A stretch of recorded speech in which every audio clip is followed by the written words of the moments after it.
everybody, it's Sophie with the Alaska Raptor Center. Today I want to talk to you about what to do if you find an injured bird. Wherever you are, there are always resources to go to if you do find an injured bird in your area.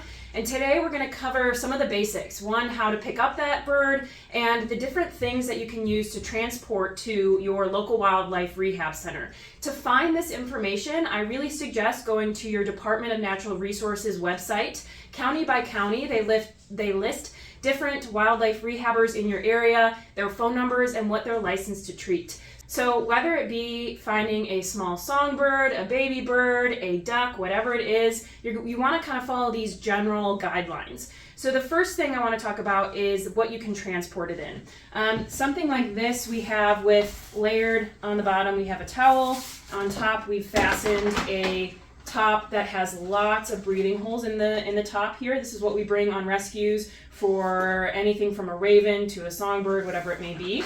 You can also, if you have a cat or dog at home, if you have a small carrier, these work as well. One, primarily just because they already have these built-in holes in the side, so you can make sure that that bird is able to breathe properly. Covering this area and covering any of these carriers with a nice dark towel or blanket, whatever it may be, while of course making sure they can still breathe, is really important. When you do capture a bird to bring it into your local wildlife rehabber, cutting off some of that external stimuli will really help that animal remain calm and ultimately help get that bird safely to where it needs to go.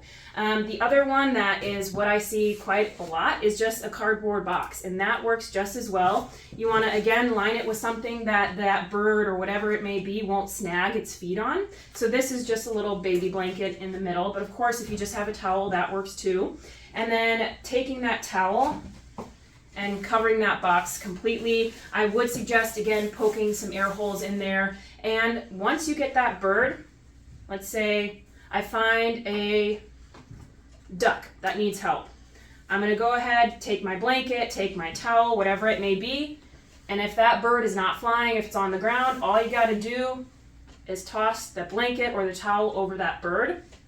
You're then going to want to pick it up. Because of avian influenza concerns, I do suggest, one, heavily washing your hands afterwards. If you have any medical gloves at home or any sort of gloves, I would also suggest wearing those. And you're just going to gently pick up that bird, making sure that it still has some breathing room and you're not compressing its sides too much.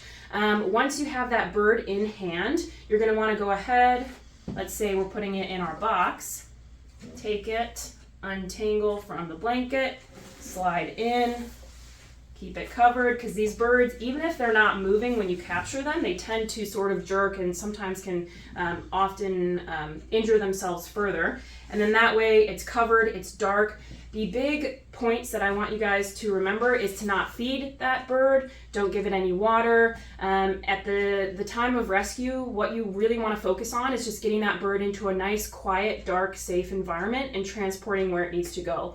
When that animal is in the car on the way to the wildlife rehabber, make sure you're using low, quiet voices, no loud music. Any sort of outside stressors like that can oftentimes make that bird even more stressed out than it has to be.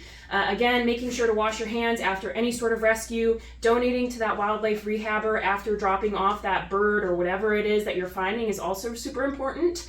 And yeah, if you guys ever need any advice on what to do if you find a baby bird or any other sort of injured bird, feel free to call us here at the center. We are always welcoming any sort of advice that we need to give out. And best of luck.